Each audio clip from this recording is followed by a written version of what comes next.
Edad ka na. Pwede ka na magiging ina na magiging anak ko. Ganon? Gusto mo lang ako pakasalan para anakan?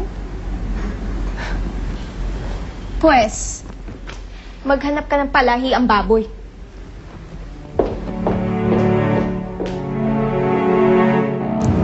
Grabe. Napakaganda niya eh. Beautiful.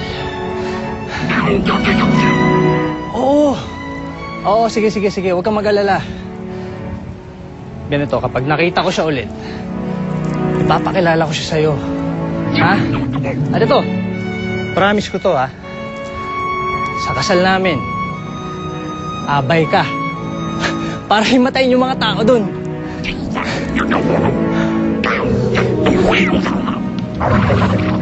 Sandali. Maiba nga ako. Di ba? May usapan tayo eh. Na hindi ka basta-basta pwedeng sumulpot kung saan-saan. Hinablig mo pa yung ibang matundo, no? Ikaw talaga, alam mo. Huwag mo nang uulitin yun, ha? Huwag mo nang uulitin yun. Sige na. Uuwi na ako.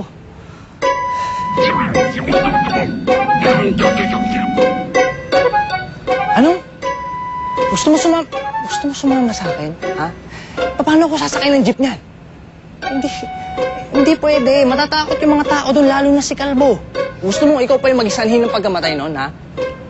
Sige na, umuwi ka na. Ha? Gabi na, oh.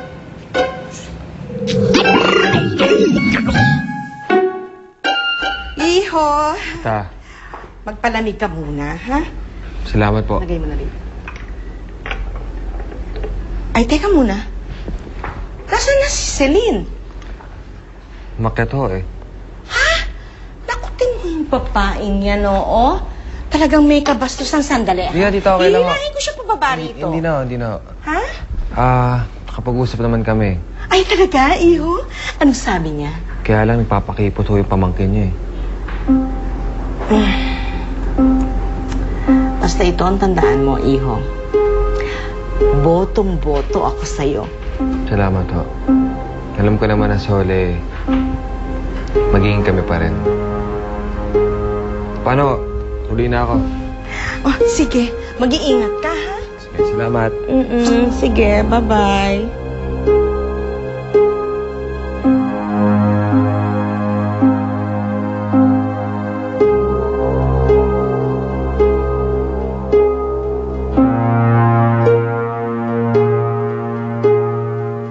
Sa ayaw at sa gusto mo, sa akin ka rin babagsak, Celine.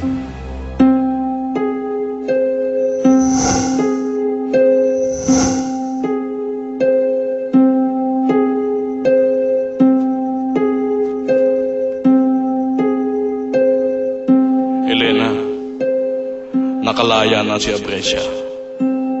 At alam ko ang pakay niya. Ang mabawi ang kwintas sa anak mo, kay Bino.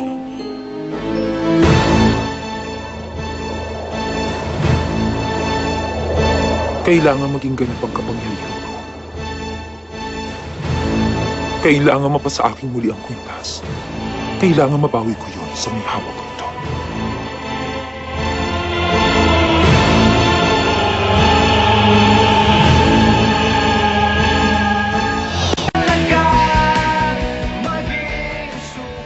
Stalin! Oy, Stalin! Stalin, lumabas ka na dyan! Wala nang mga kalaban! Asan ba? Stalin!